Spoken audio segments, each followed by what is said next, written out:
Your honour, మీరు ఫోటోలో చూస్తున్న కుమార్ అనబడే మినిస్టర్ తమ్ముడు.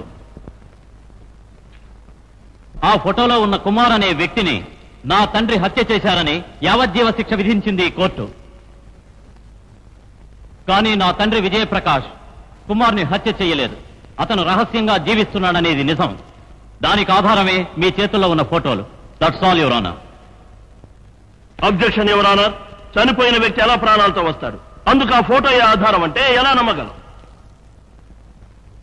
నా ఫోటోలో ఉన్న తలను కట్ చేసి మీ చేతుల్లో ఉన్న ఫోటో తలస్థానంలో అంటిస్తే అది నాలాగే తెలుస్తుంది. అలాంటి కంప్యూటర్ మాయాజాలంతో చేసిందనే చూపుతున్నారు జయప్రకాష్. అతను ఆరోపిస్తున్నట్టుగాక మీ చేతుల్లో ఉన్నది డూప్లికేట్ అని ఖచ్చితంగా చెప్పగలను.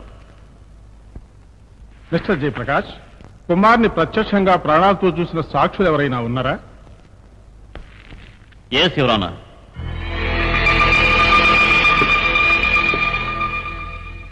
కుమార్ని నువ్వు ప్రాణాలతో చూసావా?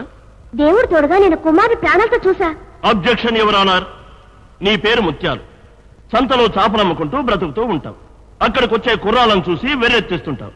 జయప్రకాష్ ని పెళ్లి చేసుకోవడానికే తప్పుడు సాక్ష్యం చెప్పడానికి వచ్చావు. ఓయ్ వకీలు, అనవసరంగా నోరు తెరవంటే ఊరుకోనంతే. నేననేది ఏంటంటే జయప్రకాష్ కి సాయం చేయాలని చనిపోయిన కుమార్ ప్రాణాలతో ఉన్నాడని దొంగ సాక్ష్యం చెప్పడానికి ఇక్కడికి వచ్చావు. Your honour. మిస్టర్ జయప్రకాష్, వేరే ఇంకెవరైనా సాక్షులు ఉన్నారా?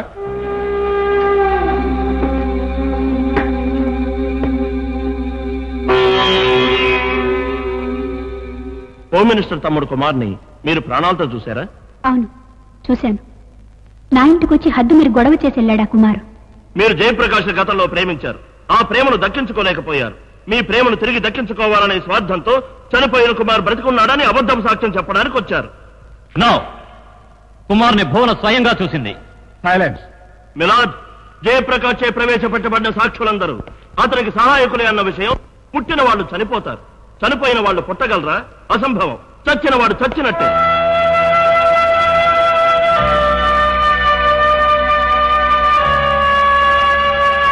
మిస్టర్ జయప్రకాష్ చేసిన ఈ ఆరోపణలు సాక్ష్యాలు సరిగా నిరూపించబడకపోవడంతో హోమ్ మినిస్టర్ మీద ఆరోపించబడిన నేరాల్ని ఈ కోర్టు కొట్టివేస్తోంది. కమలా, కమలా,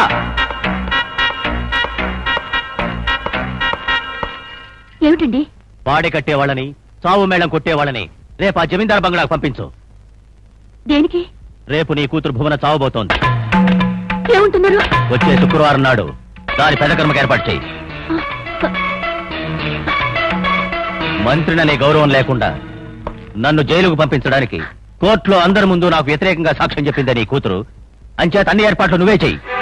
నా కన్న కూతురు జీవితం బాగుండాలనే ఉద్దేశంతోనే కదా నాకు చెడిపోయిందన్న పేరు వచ్చినా పర్వాలేదని నీ వెంట వచ్చేసాను.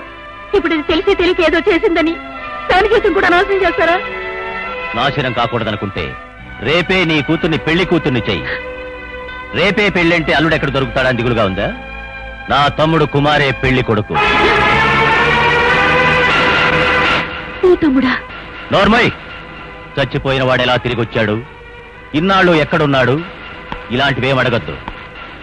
నీ కూతురు తిరిగి కోర్టు మెట్లు ఎక్కకూడదు, నాకు వ్యతిరేకంగా నోరెత్తకూడదు.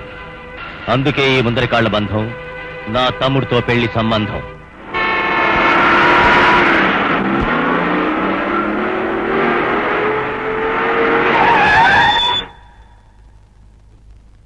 మంత్రి తన తమ్ముడు కుమార్కి నిన్నిచ్చి పెళ్లి చెయ్యాలని నిర్ణయించి నిన్ను ఒప్పించమని పంపించారమ్మా.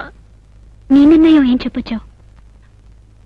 నిర్ణయం చెప్పి రాలేదమ్మా, వెంట తీసుకొచ్చాను. విషం బాటిలా? 38 ఏళ్ల పెళ్లి కొడుకు, వరుస కలవని బంధం. ఏం చేయనమ్మా? అందుకనే నిన్ను బలి చేయడం కంటే నేనే బలవుదావని ఇది వెంట తెచ్చుకున్నాను. నేను లేనంటే ఈ ఇంట్లో నీకు ఏ బంధువు లేదు. నువ్వు హాయిగా నీ మనసుకు నచ్చిన వాడిని పెళ్లి చేసుకునే. అమ్మా, ఊహ తెలిసినప్పటి నుంచి నేను నిన్ను అమ్మ అని పిలిచింది లేదు. చస్తే ఇద్దరం కలిసి చేద్దాం, ఉంటే ఇద్దరము ప్రాణాలతో ఉందాం. దీనికో మార్గం ఉంది. మంత్రి తమ్ముడికి నాకు పెళ్లి జరుగుతుంది. భువనా, ఏమంటున్నా? నిన్ను చావనివ్వను అంటున్నాను. దేని గురించి దిగులు పడకుండా ఈ పెళ్లికి ఏర్పాట్లు చేయమంటున్నాను.